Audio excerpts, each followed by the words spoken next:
忧虑的感觉。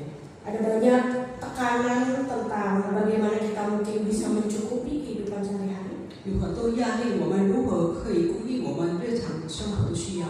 Kita memikirkan masa depan anak dan cucu kita. 我们也为我们的子子孙孙着想， Hingga kita mungkin mempertimbangkan bagaimana kita harus hidup di usia tua nantinya. 甚至我们也想到我们在年迈的时候，我们如何可以过生活。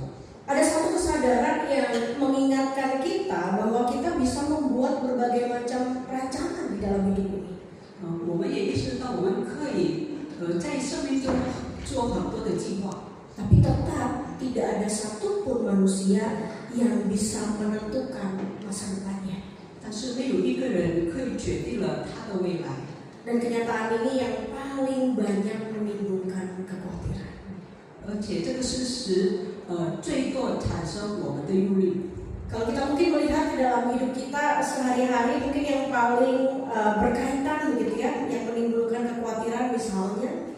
如果我们看到我们生命当中最多让我们很忧虑的就是， Ini saya mau bertanya ya Bu-Ibu, kalau di dompetnya ada duit 1 juta sama 10.000 sekarang, 我问大家，如果在你的钱包里有100万跟 kira-kira mana yang lebih khawatir, pegang 10.000 atau pegang 1 juta? 你们会更感到忧虑是有1万的还是100万呢？ Ini kita nggak ngomong kalau ada QRIS gitu ya, atau bakal ada copet, nggak. Ini ngomong kalau kita cuma bisa pegang cash. 我们不谈有这个2维码或者有小偷的，我们在谈到我们有现金， Pilihannya 10.000 sama 1 juta. 有1万的和100万， Yang mana yang bikin kita lebih khawatir? 那我们哪个是让我们感到很忧虑呢？ Yang mana Ibu? Yang 1 juta bikin khawatir. 100万让我们忧虑吗？ Biasanya kalau saya yang 10.000 yang bikin khawatir. 如果我的话，1万的让我很忧虑的。 Ya berkali-kali saya dalam beberapa kesempatan Ibu di pelayanan gitu ya. 在许多的这个释放的机会， Saya tuh seringkali lupa kalau pelayanan saya itu sama anak muda begitu. 我忘记我的释放是给年轻人的。 Kalau saya mau jajan sama anak muda di mall mungkin gampang, sekarang tinggal scan pakai handphone, betul ya? 如果我跟他们要买东西，就是在商场的时候很容易可以用手机。 Nah tapi kalau pulang gereja jajannya di gang Irsa. 但是如果这个做礼拜以后呢，就是在阳明山 Pagi saya udah khotbah, 早上我讲到了， saya lapar, 我饿了 mau makan sama anak-anak. 跟孩子们有一起吃。 Begitu mau jajan saya ingat saya nggak pernah punya cash. 当我有买东西的时候，我才记得我没有现金。 Ya mau jajanin anak-anak juga susah, nggak ada cash. 我要给他们吃也是很难。 Ya kalau tadi ada 10.000 dan 1 juta, seringkali mungkin 10.000 yang bikin kita lebih khawatir. 所以如果我们有1万跟100万，我们常常是有1万让我们很忧虑的。 Tidak bisa dipungkiri ya, Ibu-ibu, kondisi keuangan kita sangat mempengaruhi kekhawatiran kita dalam menjalani hidup. 我们无可否认，我们经济上的情况，常常是我们感到忧虑的。 Dan hari ini firman Tuhan dari Matius 6 memberikan kita sebuah pengharapan yang luar biasa. 今天呢，我们的经文是马太福音第6章，给我们一个很大的盼望。 Pengharapan tentang bagaimana kita harus bersikap dengan hal-hal duniawi, mamon dan juga kekhawatiran. 就是我们如何来面对世上的麻烦和忧虑。 Mari kita buka Alkitab kita dari Matius, Injil Matius pasal yang ke-6, ayat yang ke-33 sampai yang ke-30. 我们打开我们的经文，就是马太福音第6章33到34节。 Mungkin boleh next slide-nya. Karena nggak nyala ya kliknya. Oke. Matius 6 ayat 33 sampai 34, firman Tuhan berkata, saya akan bacakan terlebih dahulu dalam bahasa Indonesia, kemudian nanti diterjemahkan dalam bahasa Mandarin. Ayat yang ke-33, tetapi carilah dahulu kerajaan Allah dan kebenarannya, maka semuanya itu akan ditambahkan kepadamu. Sebab itu janganlah kamu khawatir akan hari esok, karena hari esok mempunyai kesusahannya sendiri. Kesusahan sehari cukuplah untuk sehari. 你们要先求他的国和他的义，这些东西都加给你们了。所以不要为明天忧虑，因为明天自有明天的忧虑，一天的难处一天当就够了。 Sebagian jauh bacaan firman Tuhan. 读经到此。 Saudara sekalian, ada dua hal yang hari ini Tuhan mau kita pelajari sama-sama dari bagian firman Tuhan ini. 今天呢，从我们所读的经文，上帝要我们学习两件事。 Dua hal ini akan kita pelajari untuk kita terapkan di dalam hidup kita. 那我们学习这两件事呢，我们要实行在我们的生命中。 Sekali lagi saya yakin, saya tahu bahwa hidup tidak mungkin bisa lepas dari yang namanya rasa khawatir. 在这我告诉大家，就是我们的生命是无法脱离这个忧虑。 Tapi Tuhan kita pun tahu dan Dia mau ajarkan kita. 但是我们上帝知道，也要教导我们。 Bagaimana cara kita mengatasi rasa khawatir dan bukan dihancurkan oleh rasa khawatir. 我们如何来克服我们的忧虑，而不是被忧虑所摧毁？ Maka hal pertama yang bisa kita lakukan adalah 所以我们可以做到的第一件事就是， kita belajar untuk fokus kepada Sang Pemberi lebih daripada pemberiannya. 我们要专注在适应这个我的家空空的，会不会很安全呢？ Aduh, tadi kompor udah dimatiin atau belum? 刚才这个电炉已经关掉了吗？ Dan macam-macam lainnya.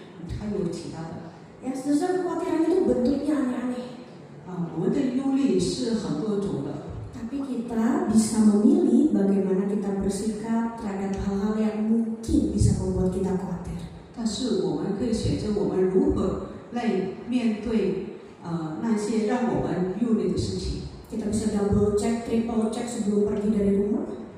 我们还没有出门之前，我们可以不断的检查。 Kita nggak pergi di jam-jam yang mepet sehingga kita punya cukup waktu dan memastikan bahwa rumah kita aman untuk ditinggalkan. 我们去的时候不是很匆忙的去，所以我们有时间来检查我们的家人。 Bahkan mungkin bisa minta tolong anak cucu, tolong pasangin CCTV. 或者我们可以请我们的孩子来安装闭路电视。 Ya, dan kita bisa pantau dari jauh, sekarang bisa dilihat dari handphone. 我们也在远方的时候可以看到我们的家， Dan banyak hal lainnya. 还有其他的。 Berhadapan dengan hidup dan masa depan, 面对我们的未来和生命， kita diperhadapkan dengan realita bahwa negara kita sekarang sedang tidak baik-baik saja. 我们也会看到我们的国家现在的情况是不好的， Kondisi ekonomi juga tidak menentu. 我们经济方面也是不确定。 Dan hal-hal seperti itu bisa membuat kita jatuh ke dalam banyak kekhawatiran. 这样的事实呢，会让我们感到很多的忧虑。 Kita bisa saja merasakan ketakutan ketika kita tahu bahwa kita nggak punya uang yang 他没有那么的高兴， dia hanya cepat-cepat ngambil tas saya. 他赶快拿了我的包包。 Ya, di keluarga saya karena memang kita nggak terbiasa panggil tante, ii, panggilnya nama begitu ya. 我在我家人是不喜欢叫阿姨什么的，就叫名字。 Kemudian anak kecil ini datang dan tanya gitu, Ganti hari ini Gaby bawa apa? 然后他就跟我说，Gaby 你现在带什么东西给我呢？ Saya bilang nggak bawa apa-apa. 我说什么都没有带。 Dia bilang, 怎么还算了？ sedih rasanya dulu ya. 就觉得很难过。 Rasanya kehadiran kita nggak jauh lebih berharga daripada hadiah yang kita bawa. 好像我们的存在没有像我们的礼物那么的宝贵。 Begitu juga dengan hati Tuhan. 上帝的心也是如此。 Tidak jarang kita melukai hati Tuhan dengan menganggap bahwa pemberiannya itu jauh lebih berharga ketimbang kehadirannya dalam hidup kita. 有的时候我们伤害了上帝的心，就是我们认为他所赐给我们呢是比他的存在更加宝贵。Kita sering terjebak dalam kekhawatiran akan materi. 我们常常陷入这个物质上的忧虑。 Namun Tuhan tidak pernah panggil kita untuk mengutamakan kekayaan duniawi. 主就没有教导我们，让我们要优先于这个世界的财富。 Sebaliknya Dia mau kita memprioritaskan hubungan kita dengan Dia. 但是他想要我们把我们的关系为优先。 Dia mau kita melayani Dia dan mempercayai Dia yang akan memenuhi seluruh kebutuhan kita. 他要我们相信他，他会供应我们所有的需要。 Maka saudara, ada beberapa langkah praktis yang saya mau bagikan kepada kita sekalian untuk kita bisa terapkan. 所以有一些实际的步骤，我要跟大家分享， agar kita bisa menghidupi kebenaran firman Tuhan hari ini. 让我们可以活出上帝的真理。 Yang pertama adalah kita mengajarkan nilai kehidupan itu kepada anak dan cucu kita. 我们教导我们的子孙生命的价值观。 Saya yakin kita semua sudah hafal dengan bagian firman Tuhan yang hari ini kita renungkan bersama. 我相信大家已经很熟悉了我们今天的经文， Konsep tentang kita mencari dahulu kerajaan Allah. 就是求神的果的这个观念。 Tapi hanya hafal dan tahu itu tidak membuat kita benar-benar menghidupinya. 但是单单知道了可以背诵而已，没有让我们真正的可以活出来。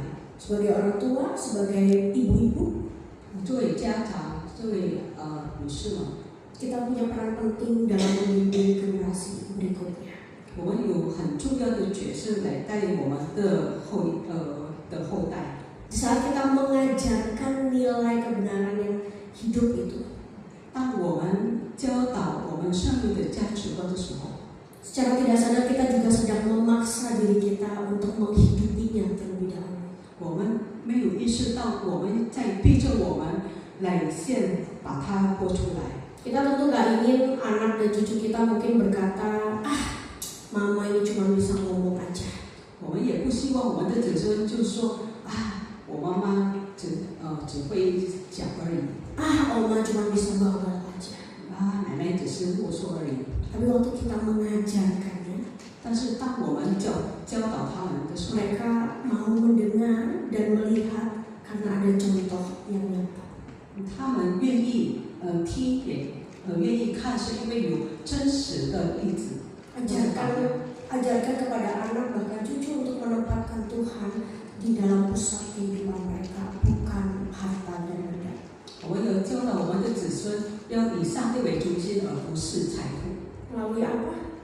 就是什么呢？ Melalui cerita hidup kita, 接着我们生命的故事， melalui pengalaman pribadi kita, 接着我们个人的经历， bagaimana kita menjadi kesaksian hidup kita telah mengutamakan Tuhan di dalam keputusan sehari-hari kita. 就是在我们做决定的时候，我们已经以上帝为中心。 Dan itulah yang menjadi kesaksian yang menginspirasi orang lain untuk mau menghidupinya juga. 这也是一个见证，来启发别人，来活出上帝的真理。 Dan yang kedua adalah kita belajar menjadi berkat lewat berbagi berkat. 第二呢，我们接着分享祝福，传给别人的祝福。 Pola pikir kita tentang berkat itu akan mempengaruhi bagaimana cara kita memakai berkat. 我们对于这个福分的想法呢，会决定了，或是影响了我们对这个福分如何使用这个福分。 Lihatlah harta yang kita miliki sebagai alat untuk memberkati orang lain. 我们看我们的福分是传给祝福别人的工具。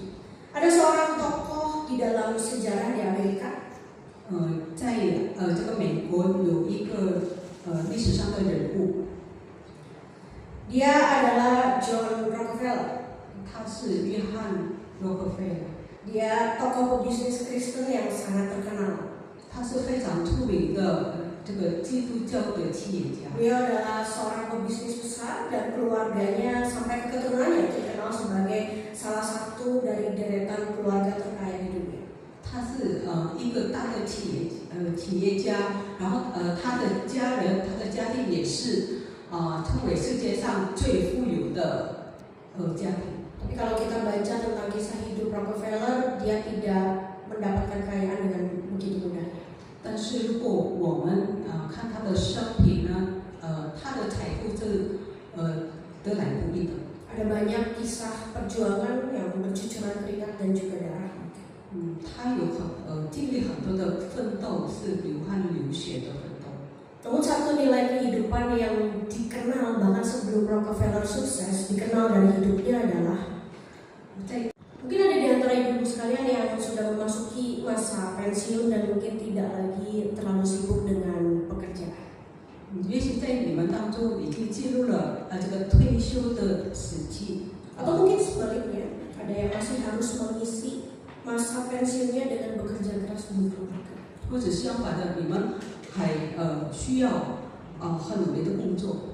Tapi apapun keadaan kita, jangan lupa untuk kita jangan salah fokus. 但是无论我们的情况如何呢，我们不要错误放我们的焦点。 Jangan biarkan fokus kita berpindah ke kekhawatiran finansial dan ketidakpastian. 我们不要让我们的焦点呢转移到这个经济上或者财务上。 Gunakan waktu hidup kita yang masih ada ini untuk semakin mendekatkan diri kita dengan Tuhan. 那我们要使用我们剩下的时间来亲近神。 Pakai waktu yang ada untuk terlibat di dalam kegiatan-kegiatan yang justru membawa kita semakin dekat dengan Tuhan. 使用我们的时间来参与，让我们可以亲近神的活动。 Hal-hal semacam itulah yang akan memberikan arti yang lebih dalam tentang hidup kita, lebih dari sekedar mengumpulkan harta. 这样会给我们一个更深的意义，超过了我们着急财务目的。 Terkadang kalau kita mau membuka mata kita lebih lebar sedikit 如果我们愿意打开我们的眼睛， dan kita melihat kehidupan di sekitar kita, 我们看到我们周围的生活， kita tahu ada banyak orang yang mungkin hidupnya bahkan tidak lebih beruntung daripada kita. 我们看到有很多人，他们的生活没有比我们更幸运了。 Apa yang bisa kita lakukan atau bahkan berikan bagi mereka? 我们可以为他们做什么？ Ibu-ibu, masa depan kita akan terasa begitu berlimpah bukan ketika kita bisa mendapatkan segala sesuatu yang kita mau. 我们的生命会很丰盛呢，并不是因为我们可以得到很多的财富。 Lebih dari itu ketika kita mendapati bahwa hidup kita bermanfaat dan berguna dan menjadi berkat buat orang lain. 但是当我们发现我们的生命可以很有意义，并且很有用，可以帮助别人、祝福别人的时候， Di sanalah sejatinya kita merasakan kelimpahan dan kepenuhan yang sesungguhnya. 我们就会感到真正的满足， Hidup yang tidak egois 是不自私的生活， dan masa depan yang akan mencatat banyak teladan iman bagi generasi penerus kita. 也很多记录我们信心的榜样给我们的下一代。 Dan yang kedua adalah 第二就是 selalu perkatakan iman di atas segala kekhawatiran. 在我们的幼龄当中，我们不断的来说出我们的信仰。 Sudah saya katakan sekali lagi bahwa Tuhan mengerti bahwa hidup di dunia ini penuh dengan tantangan. 我再次说，我们的上帝明白我们的生活就很多的挑战。 Namun dia juga mengingatkan bahwa setiap hari memiliki kesusahannya sendiri. 但是他也提醒我们，每一天有他自己的难处。 Mengkhawatirkan masa depan itu hanya akan membebani hidup kita dan membuat kita sulit mengalami hidup yang maju. 我们为我们的天主忧虑，让我们很难向前走。 Setiap hari akan selalu punya kesusahannya sendiri. 每一天有他自己的难处。 Maka penting untuk kita memilih bagaimana kita harus menyikapi kekhawatiran itu. 所以我们很重要的来选择我们如何来面对我们的忧虑。 Ibu, kita nggak bisa pilih yang kekhawatiran seperti apa yang akan datang hari ini. 我们也是无法选择今天有来到我们身上的忧虑是怎样的忧虑呢？ Tapi kita selalu punya pilihan bagaimana kita menyikapinya. 但是我们有这个可以选择我们怎样来面对它。 Walaupun dalam hidup kita bisa bikin kita merasa khawatir. 虽然我们会感到害怕。 Ya biasanya kalau ibu-ibu pergi, begitu ya kekhawatirannya adalah wah rumah udah dikunci belum ya? 如果我们要出门的时候，我们就会很担心，就说我已经锁门了吗？ Rumahnya aman gak ya saya? 一个群体。 Ibu sekalian, dengan ada di dalam persekutuan seperti hari ini, 像我们今天的团契里面， kita bisa mengerti bahwa kehadiran kita satu dengan yang lain adalah untuk saling menguatkan. 我们知道我们的存在呢是可以彼此兼顾， Kita bisa saling berbagi kekhawatiran, 我们可以彼此分享我们的忧虑， kita bisa saling mendoakan, 我们彼此代祷。 dan seringkali itu menjadi langkah yang praktis untuk mengatasi kecemasan itu bersama-sama. 这样我们可以一起来克服我们的忧虑。 Kita sadar bahwa dalam hidup ini bukan hanya kita yang punya kekhawatiran. 我们也意识到，在我们生命中，不是单单我们可以面对忧虑的。 Dan kita juga sadar bahwa kita tidak harus menghadapi kekhawatiran itu seorang diri. 我们也知道，不是我们在面对忧虑的时候，我们不必独自一人的来面对。 Kalau kita punya berkat yang lebih, 如果我们有更加的股份， kita hadir untuk menolong mereka yang sedang membutuhkan. 我们也有帮助那些有需要的人。 Kalau kita sedang dalam keadaan yang penuh dengan kekhawatiran, 如果我们在充满忧虑的时候， kita tahu kita punya saudara seiman di kiri dan kanan kita yang hadir sebagai perpanjangan tangan Tuhan. 我们知道在我们的左右有那个信徒们来成为上帝上帝的手来帮助我们， Yang akan menopang dan juga menguatkan kita. 来扶持我们，帮助我们。 Mungkin penguatan itu tidak selalu dalam bentuk materi. 也许他们的帮助不是在物质上的， Namun kehadiran dan doa menjadi alat yang efektif untuk meredakan badai kekhawatiran. 但是他们的支持和祷告是成为一个最有效的方式来帮助我们这个克服这个忧虑。 Lalu sekarang saya ingin menutup renungan kita hari ini dengan kisah hidup dari seorang John Wesley. 我要分享这个约翰卫斯理的故事来结束我的讲道。 Beliau adalah seorang pendeta dan juga tokoh Kristen terkenal yang mendirikan gerakan Metodis. 他是一个很有名的牧师，他就建立了这个卫理公会的教会。 Atau yang kita kenal dengan gereja Metodis yang sekarang ada di seluruh dunia. 我们就知道全世界的这个卫理公会的教会。 Wesley selalu menjadi tokoh teladan iman bagaimana dia hidup dengan penuh kesederhanaan.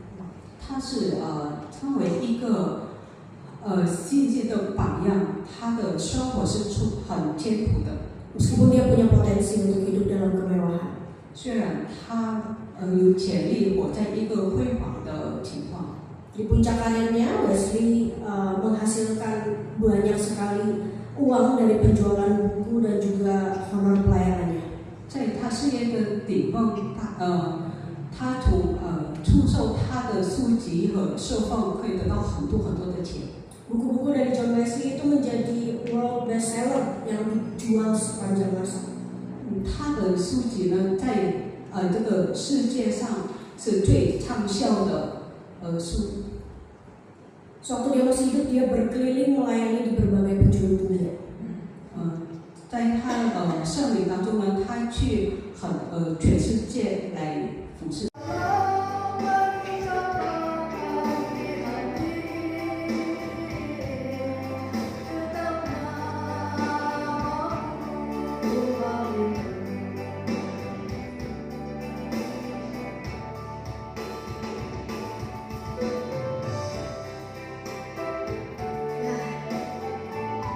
Teman-teman, kalau kita dalam keadaan senang, ingatlah Tuhan.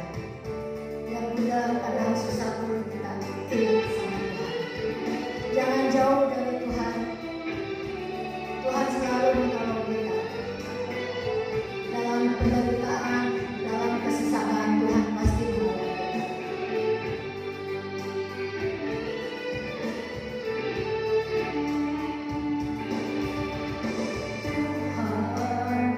Yesus.